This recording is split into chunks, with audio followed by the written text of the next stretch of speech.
the phone rang one day, Mm-hmm. and who was on the other line? And who was on the other end of that phone call? Yeah, so it was Rickie gave me a call, and the story kind of goes, actually, a lot of people don't realize this, that I was working a couple weeks at a time for Brendan Steele. Stoltz knows that.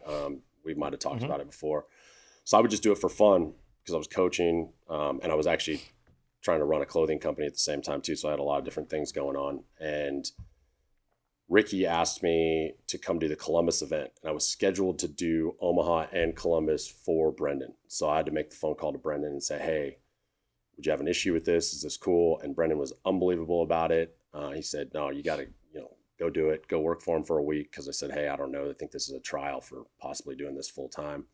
And it worked out pretty well that week, and we've gone from there. Did you have any idea that phone call was coming? Like, had you and Rickie talked about that in the past, or any idea that he was considering you like, this is the guy I want? There was one time that he mentioned me possibly caddying here when he got the exemption, but he didn't end up going that direction. So no, I didn't really know it was coming. I think his dad had mentioned it to me a little bit and some people in town, but I didn't really know if it was a real kind of possibility.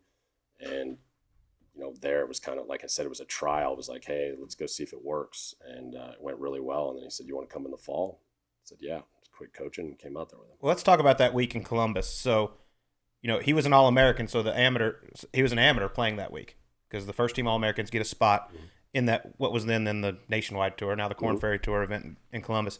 But I've heard you say that's where you knew he was real. You found out he was really special, and it's because of a shot he hit on number 10. Yes, that's correct. Out of the trees. That's correct. Take us through that shot, and then I have something else to ask you. So my long-term memory isn't fantastic, but from what I remember about the shot, he'd hit it in the right trees over there.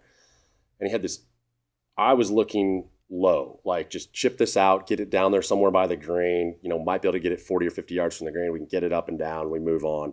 And he found this little spot up in the trees. I mean, it's a spot that most of us wouldn't even pick as a possibility to get it through there. And I'm like, looking at it, kind of like, well, we can just chip it out down here, And he's like, no, I can get it through there. I'm good.